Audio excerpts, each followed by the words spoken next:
5 राज्यों के चुनाव हैं। बीजेपी ने एक ऐसा प्लान बनाया है जो विपक्षी दलों को पता नहीं है। ये तमाम पुण्य प्रसून वाजपेयी, अभिसार शर्मा, अजीत अंजुम को भी पता नहीं है, यहाँ तक विपक्षी दलों को भी पता नहीं है। जब ये बीजेपी का प्लान सुनेंगे ना तो आपके होश पाख्ता हो जाएंगे। 5 राज्यों में चुनाव हैं, राजस्थान, मध्य प्रदेश, छत्तीसगढ़, तेलंगाना और मिजोरम। सबसे ज़्यादा बीजेपी की जो प्रतिष्ठा दांव पर लगी है वो है मध्य प्रदेश में, उसके बाद राजस्थान में। इसका सीधा सीधा जो कनेक्शन है वो 2024 से भी है, मोदी की कुर्सी से। नमस्कार, मैं शंभू कुमार सिंह और आप देख रहे हैं नेशनल दस्तक। मैं जब आपको बताऊंगा, जब ये आप पूरा वीडियो देखेंगे उसके बाद आपको पता चल जाएगा कि अगर ये फॉर्मूला काम कर गया तो सच में नरेंद्र मोदी या अमित शाह, जिसका भी ये आइडिया हो बीजेपी नेता का, वो मास्टर स्ट्रोक चलने में माहिर तो है। चुनाव में गठबंधन करना ये बीजेपी के लिए नई बात नहीं है। तमाम पिछड़े और दलित और ओबीसी के दलों से बीजेपी गठबंधन करती है।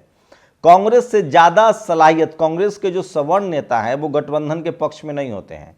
दरअसल राहुल गांधी उनको स्लीपर सेल कहते हैं। उनकी कोशिश होती है कि या तो कांग्रेस फुल फ्लेज में आए या बीजेपी ही सत्ता में रहे, दलित पिछड़े आदिवासियों से गठबंधन नहीं करना है।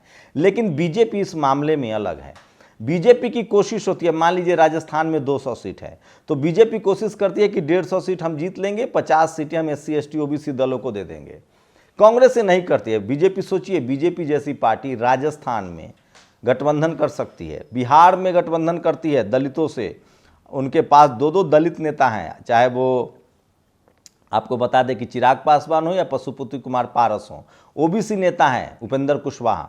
यूपी में तो निषाद समाज से, राजभर से हारे हुए ओबीसी को वो बना देते हैं डिप्टी CM केशव प्रसाद मौर्य। कर्नाटक में वो जैसी चुनाव हारते हैं JDS से गठबंधन कर लेते हैं। ये सब कांग्रेस की बस की बात नहीं है। लेकिन इस बार ये सारा प्लान नहीं है, चुनाव आयोग का प्लान भी नहीं है, EVM भी कोई प्लानिंग नहीं है। इस बार जो बीजेपी की प्लानिंग है वो जानकर आपके होश पाख्ता हो जाएंगे। सोचिए, राजस्थान में 100% बीजेपी ने पिछली बार लोकसभा चुनाव में सीट जीते थे लोकसभा का। मध्य प्रदेश में भी लोकसभा का चुनाव जीता था। खुद राहुल गांधी ने कहा है कि RSS की प्रयोगशाला गुजरात नहीं है, मध्य प्रदेश है। तो मध्य प्रदेश और राजस्थान मिलाकर सोचिए, लोकसभा की 50 से थोड़े से ही कम सीट होते हैं। क्या यूपी में जो नुकसान होगा, बिहार में जो नुकसान होगा, झारखंड में जो नुकसान होगा, उसकी भरपाई यूपी और राजस्थान और मध्य प्रदेश से हो सकती है? तो क्या है वो बड़ा फॉर्मूला जो किसी के नज़र में नहीं है, किसी को समझ में नहीं आ रहा है?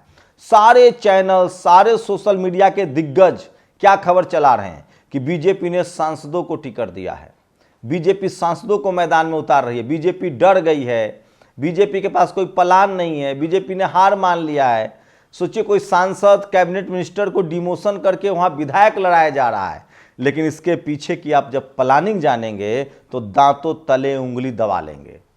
दरअसल बीजेपी को पता चल गया है कि मध्य प्रदेश में एंटी इनकम्बेंसी है, उसको कैसे डैमेज कंट्रोल किया जाए, इसलिए उसने एक शगुफा छोड़ा है। शिवराज सिंह चौहान के मुख्यमंत्री पद पर वो नहीं रहेंगे, ये खबर फैला दी गई। ये बिल्कुल प्लांटेड खबर है, ये बीजेपी के द्वारा फैलाई गई। उसके बाद राजस्थान में वसुंधरा राजे को जानबूझकर प्लान किया गया। ये जो संजय शर्मा जो 4 PM आपको खबर दिखाता है, बिल्कुल ठीक है। ये जानबूझकर प्लान किया गया है कि वसुंधरा राजे से अनबन है और राजस्थान की CM नहीं होंगी। अब किया जा रहा है एक अनार 100 बीमार। दरअसल पहले आपको मध्य प्रदेश ले चलता हूं। फग्गन सिंह कुलस्ते, केंद्रीय मंत्री, उनसे इस्तीफा नहीं लिया गया, उनको विधायक का टिकट थमा दिया गया है। मतलब आदिवासी समाज को यह बताया जा रहा है कि हो सकता है कि फग्गन सिंह कुलस्ते CM बन जाए। प्रहलाद पटेल, केंद्रीय मंत्री, ओबीसी समाज से आते हैं, बड़े नेता हैं। नीतीश कुमार की बगावत के बाद अनुप्रिया पटेल भी दबाव बढ़ा रही हैं। कुर्मी समाज से आते हैं। महाराष्ट्र, गुजरात, बिहार, छत्तीसगढ़, राजस्थान, इन तमाम राज्यों में, पश्चिम बंगाल में मंडल कुर्मियों की बहुलता है। कुर्मी समाज को भी बताया जा रहा है कि इंतजार कीजिए, शिवराज चौहान नहीं बनेंगे CM, हो सकता है प्रहलाद पटेल बन जाए। यही नहीं, नरेंद्र सिंह तोमर, सबसे बड़ा दाव, राजपूत समाज को भी इसी झटके में लिया जा रहा है कि आप चिंता मत कीजिए, केंद्र से हटाकर उनको हम टिकट दे रहे हैं, हो सकता है कि राजपूत समाज का सीएम बन जाए। उससे भी आगे गणेश सिंह, वो भी ओबीसी समाज के बड़े नेता हैं, सांसद हैं, उनको टिकट दिया गया है। उनको समझाया जा रहा है कि चिंता मत कीजिए, हो सकता है कि सांसद से आपका सीधे सीएम बना दिया जाए। और एक रीति पाठक हैं, उनको भी टिकट दिया गया है। मतलब ब्राह्मण समाज को ही बताया जा रहा है कि हो सकता है कि आपका सीएम हो जाए। वैसे भी इससे पहले ब्राह्मण समाज के एक मंझे हुए नेता है, गृह मंत्री हैं, वो सीएम के रेस में पहले ही थे। तो सोचिए बीजेपी का जो प्लान सीएम है उसमें 4-5 लोगों को चेहरा प्रोजेक्ट किया जा रहा है, ताकि हर कम्युनिटी को लगे कि भैया इस बार तो हमारा सीएम। ट्राइबल समाज को लगे कि कुलस्ते सीएम होंगे, पटेल समाज को लगे प्रहलाद पटेल होंगे, उसके बाद गणेश सिंह के समाज को लगे कि गणेश सिंह होंगे, ओबीसी के लगे कि ओबीसी होंगे, ब्राह्मण समाज को लगे कि हमारे सीएम हो जाएंगे। ये चाल चली है बीजेपी ने, ये है उसका फॉर्मूला, और इसीलिए सांसदों को और केंद्रीय मंत्रियों को मैदान में भेजा जा रहा है। अब दूसरा, राजस्थान में भी यही फॉर्मूला अपनाया जा रहा है।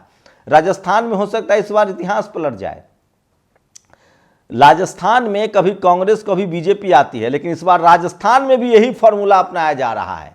और इसीलिए जो एस्टैब्लिश लीडरशिप है, जैसे तमाम बीजेपी नेताओं को लगता था कि भैया बीजेपी अगर जीतेगी मध्य प्रदेश में तो शिवराज सिंह चौहान मुख्यमंत्री बनेंगे, इस सस्पेंस को बीजेपी ने बढ़ा दिया है।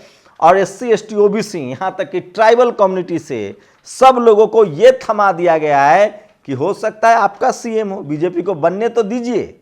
कांग्रेस का तो घोषित है कि कमलनाथ सीएम होंगे, लेकिन बीजेपी ने सीएम पद को ही इस बार चुनाव का एजेंडा बनाया है कि कौन होगा सीएम। मतलब अगर बीजेपी जीती तो ट्राइबल कुलस्ते सीएम हो सकते हैं, अगर बीजेपी जीती तो प्रहलाद पटेल सीएम हो सकते हैं, अगर बीजेपी जीती तो तोमर सीएम हो सकते हैं, अगर बीजेपी जीती तो गणेश सिंह सीएम हो सकते हैं। यही फॉर्मूला बीजेपी ने राजस्थान में अपनाया है। इसीलिए जो एस्टैब्लिश लीडरशिप है, वसुंधरा राजे, उसको साइड करने की कोशिश की गई है। तो दिया सिंह हो या राठौर हो, और सबसे बड़ा दाव मीना समाज, आप सब जानते हैं आदिवासी दलित सबसे ज्यादा नाराज हैं, तो मीना समाज के किरोड़ीलाल मीना का एक अपना शाख है, उनको प्रोजेक्ट किया जा रहा है। लेकिन सवाल यह है कि सीएम बनेगा कौन। सवाल यह है कि यही फॉर्मूला है बीजेपी का राजस्थान में भी, और यही फॉर्मूला है बीजेपी का एमपी में भी, जहां उसकी प्रतिष्ठा दांव पर लगी है। और यही फॉर्मूला छत्तीसगढ़ में भी है।